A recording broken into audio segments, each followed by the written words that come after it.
Olá a todos e a todas. Estamos aqui para mais um episódio do nosso podcast Diálogos Luso-Atlânticos. Eu sou João Massano e do lado do Atlântico está Rui Badaró. E hoje vamos já começar com um tema quente no Brasil e não só, que é a situação que tem vindo a ser comentada mediaticamente em relação ao ex-futebolista, agora ex-futebolista, talvez, não se sabe, o futebolista Daniel Alves, que foi jogador do Barcelona e outros clubes muito importantes, jogou na seleção, teve no último campeonato do mundo e tudo, e foi-se envolvido numa situação que de facto está-lhe a levantar algumas questões relativamente à Espanha e relativamente a uma situação de, dizem que é o quê? Assédio, abuso? Rui, como é que está a ser classificada a situação?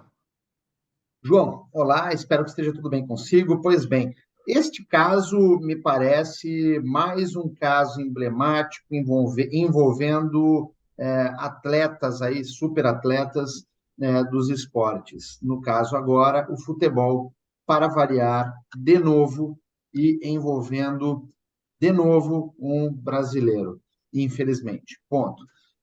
Partindo dessa premissa, o que temos é o seguinte: há 5 dias atrás, o Daniel Alves foi preso, acusado de agressão sexual a uma jovem dentro de uma boate de luxo em Barcelona, ocorrido no dia 30 de dezembro, quando supostamente ele passou aí uma quinzena de minutos com uma jovem no banheiro dessa boate em Barcelona e tendo lá praticado, enfim, né, atos sexuais e etc.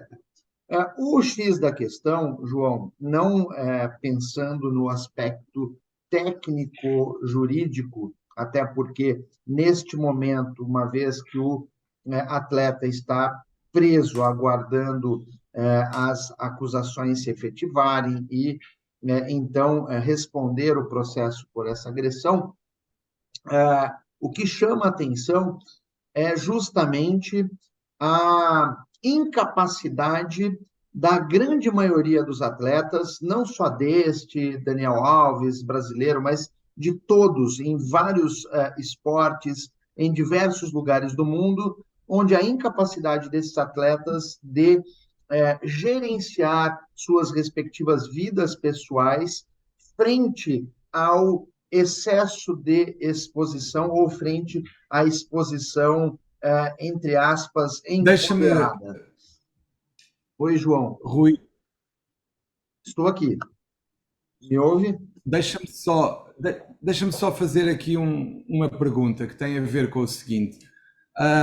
Eu nestas situações, são sempre situações difíceis de analisar porque muitas das vezes a impressão que fica é que eles podem ser vítimas ou podem ser abusadores, porque podem ser abusadores no sentido de eu que sou a estrela mediática, eu que sou a estrela do futebol, posso fazer tudo e tudo tem que me ser permitido. Do outro lado, haverá situações em que eles podem ser envolvidos em esquemas até para efeitos de chantagem, como algumas vezes tem acontecido e se tem sabido, para chantagem futura, nomeadamente quando são casados. E a questão que levanta é como é que, por um lado, as pessoas se podem proteger deles e, por outro lado, como é que eles se podem proteger das pessoas. É a grande questão. Como é que se consegue, sendo futebolista, por um lado, não cair na tentação de achar que tudo lhe é permitido e, do outro lado, como é que eles vão proteger para que não se vejam envolvidos em esquemas menos claros, tentando criar situações que os levem a gastar dinheiro e a pagar para as pessoas não comentarem as situações. Exatamente isso, João. É um caminho de mão dupla, né? De um lado, eles podem realmente achar que podem fazer tudo, mas de outro, é preciso que tenham a percepção de que podem estar a ser vítimas dentro de um esquema que possa vir a ser uma chantagem.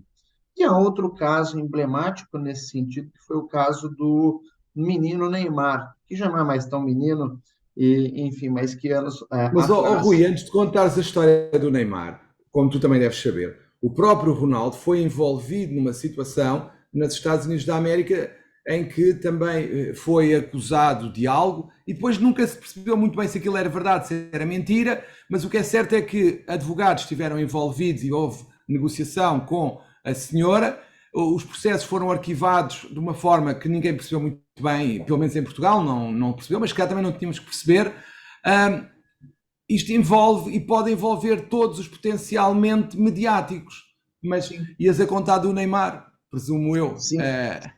É exatamente a mesma situação que você descreveu do Ronaldo e envolve a questão aí de caminhos pouco ortodoxos, talvez, subterfúgios e arquivamentos milagrosos, enfim. É um tanto absurdo nós, enquanto profissionais do direito, usarmos esta expressão, mas caminhos nebulosos para arquivar, fazer acordos e etc., justamente por conta da exposição desses atletas, desses superatletas que possuem com a mídia. Então, É porque. o que eu gostaria O de que é que. destacar, Sim. diga, João. Não, eu ia-te perguntar o que é que aconteceu com o Neymar que aqui em Portugal não passou muito? Com o Neymar, alguns anos atrás, ele convidou uma moça brasileira para passar alguns dias ou uma noite com ele em Paris, uma noite de amor com ele em Paris, e ela foi para lá com as despesas pagas pelo atleta e supostamente, na sequência, acabou o acusando de agressão sexual também, mas isso, na verdade, jamais ocorreu e ele se saiu bem em conseguir comprovar isso. Né? Mas criou uma exposição bastante negativa para com esse atleta naquela ocasião. Né? Mas E o que eu gostaria de destacar nesses casos, João, é justamente a necessidade de uma educação proativa para esses atletas e superatletas, para que eles compreendam a posição deles em relação à sociedade e com aquelas pessoas que conviverão, seja no ambiente público, seja no ambiente privado, de modo a evitar esse tipo de situação, bem como de modo a se conseguirem se proteger, evitando dessa maneira se tornarem vítimas de situações análogas em que pudessem ser alvo de chantagem, como você lembrou. porque a questão aqui tem muito a ver com a ideia que passa nos mídia, e depois temos os mídia e temos as agências de comunicação associadas aos jogadores, temos as agências de comunicação que depois ficam associadas muitas vezes a quem os acusa porque também tentam ganhar algum protagonismo.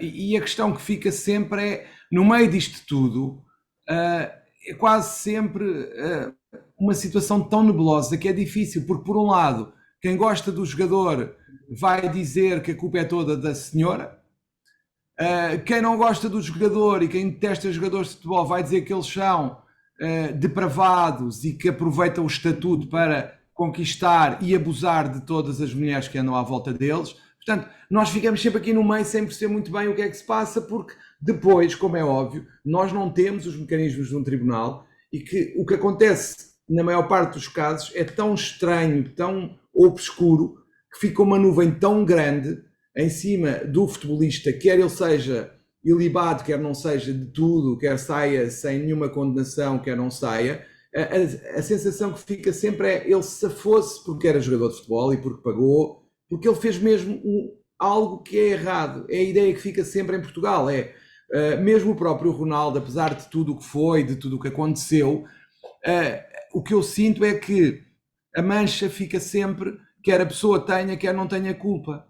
Porque o peso da acusação nos mídias é sempre tão pesado mesmo, passa a redundância, que a mancha dificilmente sai completamente. Não concordas? João, concordo.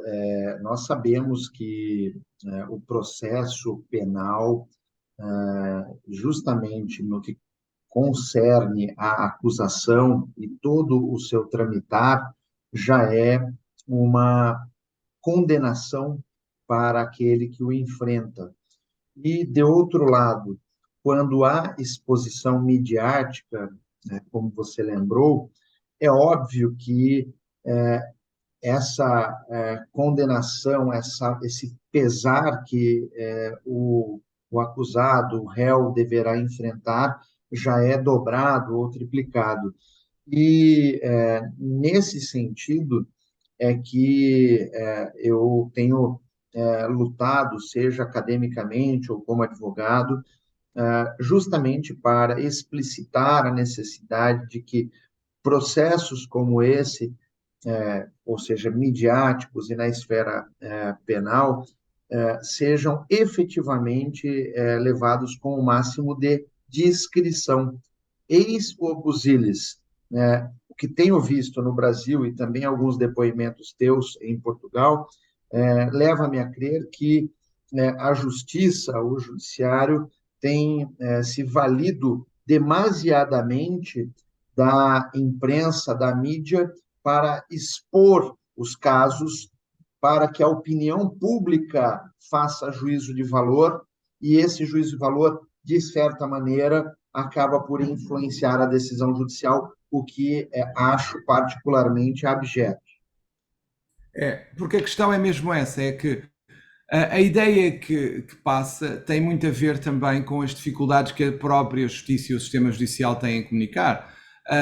O que se passa nestes casos, quanto a mim, é que a decisão final em si não é explicada, ainda que sumariamente, com fundamentação que seja compreensível por toda a gente. A questão é esta, é que quando se comunica o que quer que seja, não se explica porque é que se chegou àquele resultado, neste caso, por exemplo, dos jogadores de futebol. E a mancha que fica tem muito a ver com essa ausência de explicação.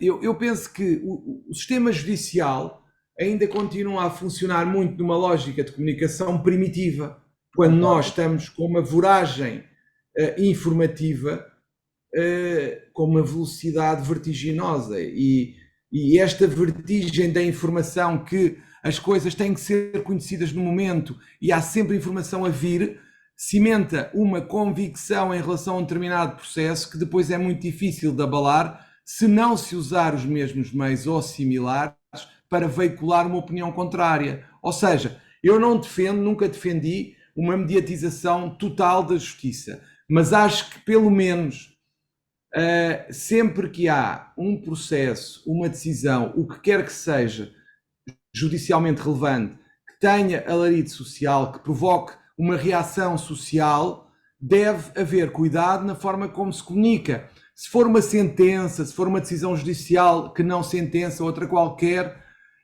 deve haver o cuidado de dizer: esta é a decisão, este é o despacho, por isto, de uma forma muito sumária e compreensível para toda a gente. Depois podem criticar, mas pelo menos sabem a fundamentação e não temos os jornalistas, a comunicação social, outras pessoas a comentar e a dizer que foi por A, B ou C, porque como o órgão que emitiu a decisão ou despacho não se pronuncia, dá aso a uma série de explicações que muitas vezes são erradas.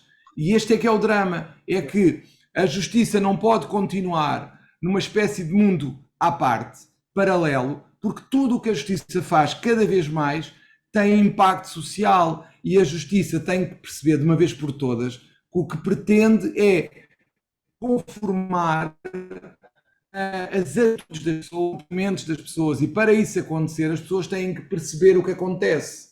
E o que acontece tem que ser explicado sumariamente, não é preciso grande detalhe, mas que haja uma versão oficial de quem emite a decisão, porque senão depois temos uma série de interpretações que conduzem a um alarido social, a uma descrença no sistema que ninguém quer. Eu concordo contigo, João, e quando em minha fala eu disse discrição, jamais entenda como omissão ou obliteração das informações para a sociedade, ao contrário, discrição no decorrer do processo para que, quando uma decisão for levada, uma decisão judicial for levada a público, e daí eu concordo integralmente contigo, no sentido de que essa decisão deva ser comunicada por meio de uma linguagem palatável, que seja de fácil compreensão para a sociedade e os atores que não são do direito, justamente para que não haja uma interpretação equivocada, para que não haja três ou quatro interpretações que sejam diametralmente opostas ao sentido efetivamente da decisão. E daí alinho-me integralmente contigo. Eu, E eu, diga-me, desculpa, diga-me. Rui, desculpa, diz. Hoje ambos estamos ávidos por falar. João, eu gostaria de ainda apontar no que concerne esse caso do Daniel Alves, que parece-me uma fratura que fica exposta aí para todos, é que, em sua maioria, os atletas possuem uma assessoria que não necessariamente parece-me ser uma assessoria extremamente profissional. No início de carreira, ele fala, eu só confio em fulano, beltrano e ciclano, que normalmente são de seus círculos de convivência, e esses caras projetam as contratações dos profissionais que vão acompanhar esses atletas. Não necessariamente esses profissionais são experts em analisar um contrato relacionado a esportes e etc. E isso cria uma falsa impressão de segurança para eles e, ao longo de sua carreira, pode se levar a efeitos danosos, a efeitos negativos. Então, me parece interessante frisar isso, que um atleta deve buscar o acompanhamento profissional adequado em todas as áreas, seja jurídica, administrativa, psicológica, médica, fisioterapêutica e etc. É isso. É, porque nós estamos a falar de pessoas que muitas das vezes não estão preparadas para o que significa ser uma estrela do futebol com todas as consequências mediáticas, por exemplo. E muitas das vezes eles próprios são arrastados para uma voragem que os deslumbra, os estrutura, os tritura e que eles próprios não têm forma de se defender disto e que a única forma que têm é tentar arranjar quem os escude e se tiverem azar com quem faz essa assessoria, as coisas podem correr mal. Exato.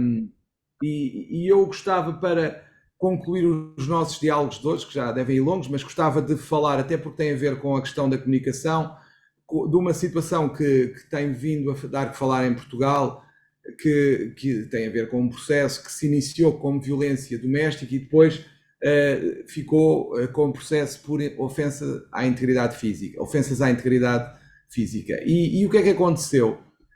O processo termina com uma suspensão provisória, porque o arguido e a ofendida chegaram a acordo e houve homologação desse pedido pelo tribunal. E o que é que acontece? Acontece que o que está a causar brado não é a suspensão provisória, porque a suspensão provisória é um mecanismo normal que depende da avaliação que o Ministério Público faz em relação à oportunidade ou não do prosseguimento do processo crime. O que está a dar brado, e foi a primeira página de um dos principais jornais portugueses, que é o Correio da Manhã, que tem uma grande informação jurídica todos os dias, e eles pegaram numa coisa que é uma das injunções impostas ao arguido para que haja suspensão provisória do processo. E eu passo a ler. Diz o seguinte: o arguido deve realizar, com a concordância da ofendida, jantar e passeio lúdico com a ofendida, entre outros, concertos, espetáculos, revista, teatro, e comprovar nos autos, com cópia dos respectivos bilhetes eletrónicos ou outros, e fatura do restaurante. Quando alguém tem como injunção este tipo de comportamentos, se isto não for explicado, se não houver uma pequena nota a explicar porque é que isto foi proposto pelo Ministério Público, aceito pela ofendida e homologado pelo Tribunal, o que é que vai acontecer? Isto cai na comunicação social, que diz, então, há uma agressão e o prémio é ir jantar com a ofendida, ir ao teatro e passear com a ofendida, e ela quer, mas o que é que se passa aqui? É quase como se nós, de repente, estivéssemos num tribunal, mas mais do que num tribunal, estamos quase num divã psicanalítico. É o que as pessoas pensam. Se isto não for explicado, é o que as pessoas vão dizer, mas isto é um tribunal, é uma sessão de psicoterapia. Esta é a questão.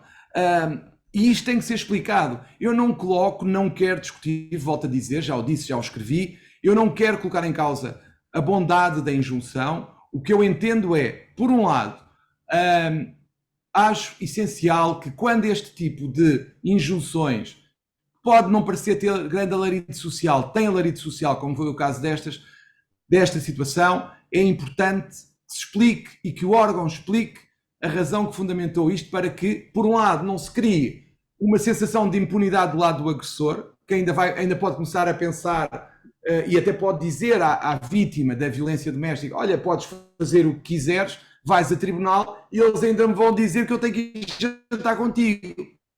É logo, é imediato. Em segundo lugar, a vítima começa a pensar: eu vou apresentar queixa para quê? Depois vão dizer que eu tenho que ir jantar com ele ou ir ao teatro. Tem que se explicar as coisas, que isto não é assim, que isto não é a justificação, mas tem que se dizer porquê. Porque se não se disser porquê, o que é que acontece?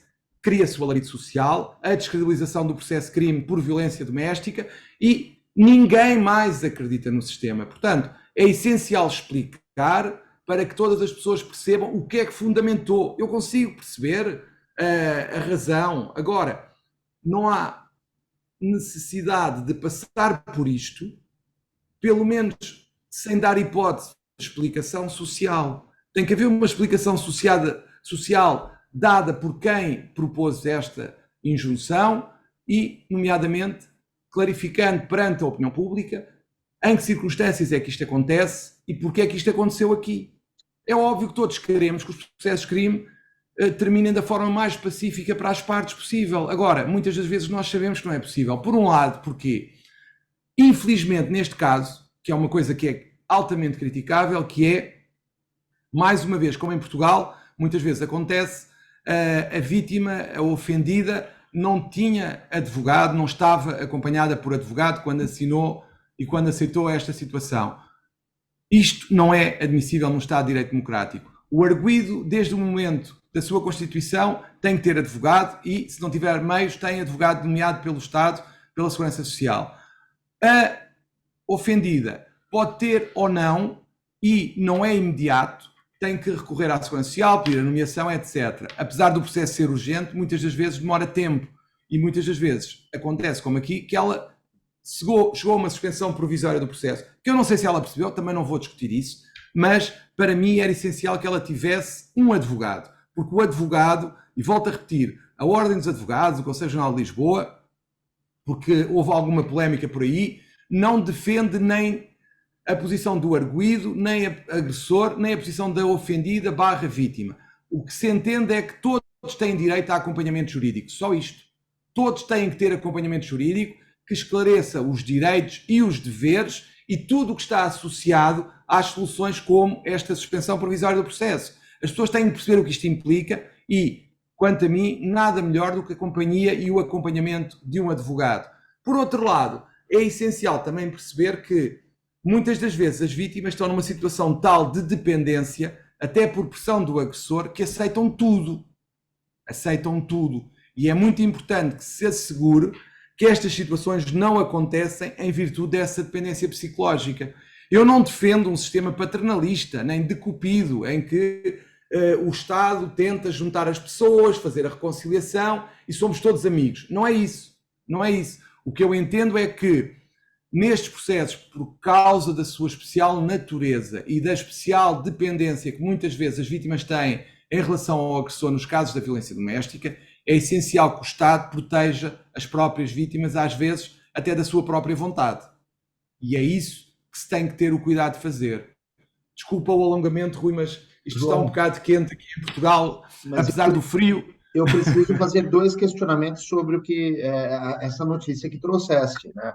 O primeiro deles, já aproveitando o encerramento da tua fala, é como o sistema vai identificar que a vítima sofre da síndrome de Estocolmo, né, João? E, portanto, passa-se afeiçoar ao agressor de tal modo que, numa injunção, como bem disseste, dessas, né, que leste para nós hoje nos diálogos, ela de plano aceite e, na verdade, não estaremos a fazer justiça nesse caso, porque ela já está de tal maneira dependente do agressor que e poderá gerar, aliás, gerar mais problemas para ela mesma. E uma segunda pergunta que não quer calar no caso específico que nos passaste, se for possível, qual foi a fundamentação para esta injunção? Primeiro, em relação ao acompanhamento, infelizmente, eu tenho tido situações de violência doméstica que acompanhei e que, de facto, as pessoas estão dependentes psicologicamente. Eu tive vítimas, inclusivamente, que diziam: eu tenho pena dele. E ele agredia, quer física, quer psicologicamente. Nós sabemos que depois as pessoas tendem a acreditar que vai haver uma mudança de comportamento e que esperam que a vida venha a ser melhor, têm medo da mudança, etc, etc, etc. Se me perguntas o que era aconselhável, acompanhamento jurídico e acompanhamento psicológico das vítimas nesta altura, para que se pudesse fazer uma avaliação do seu esclarecimento, quer jurídico, quer psicológico. Acho que era essencial, porque todos nós conhecemos, infelizmente, situações em que este tipo de dependência não permite uma escolha livre, quer porque têm medo da reação do agressor, quer porque não conseguem libertar-se da vinculação psicológica. A parte jurídica, para mim, é óbvia. Uma pessoa que chega a um processo deste tipo com toda a envolvência que tem, não deve estar sozinha. A partir do momento em que apresenta queixa, deve ter um advogado a seu lado, ponto final. Isto não me parece, isto é, para mim, é inegociável. É tão clara esta necessidade que não me parece que haja questionamentos, como tu dizes, que sejam realizáveis neste momento em relação a esta matéria. Acho que, volto a repetir, é essencial que a vítima, tal como o arguido, tenham acompanhamento jurídico, sem que isso signifique qualquer tomar de partido do Conselho Regional de Lisboa por um lado ou por outro. Ponto final. Todos têm direito a acompanhamento jurídico e o Estado tem que o garantir a todas as pessoas. Segundo, nos casos específicos da violência doméstica, este tipo de acordos, este tipo de situações, se calhar deveria ser objeto de acompanhamento psicológico da vítima para que alguém com a competência técnica pudesse averiguar o esclarecimento da pessoa, a liberdade de escolha da pessoa em termos psicológicos. Para mim, isto também parece claro. A segunda pergunta, Rui, peço desculpa, esqueci-me qual era. Eu gostaria de saber qual o fundamento para... A fundamentação. Eu só tive acesso ao despacho. Sim. E no despacho eu não percebi a fundamentação. Aliás, não existe uma fundamentação específica. Eu presumo que o que aconteceu, mas isso é uma presunção iludível naturalmente e é sempre arriscada, mas é o normal provável que é a vítima e o ofendido, perdão, e o agressor barra arguido chegaram ao Ministério Público e disseram que não se justificava continuar o processo e que queriam terminar o processo da melhor forma possível porque querem reconstruir uma vida, Pois, provavelmente. eu imaginei exatamente isso. Pronto. Mas isto é o que eu acho. Sim. Eu não tenho a certeza se foi isto. Sim, pois. Portanto, Tá, mas pronto, é isto. É uma boa razão para essa justificativa, para essa decisão, e se isso fosse externado de forma bastante clara, né, evitaria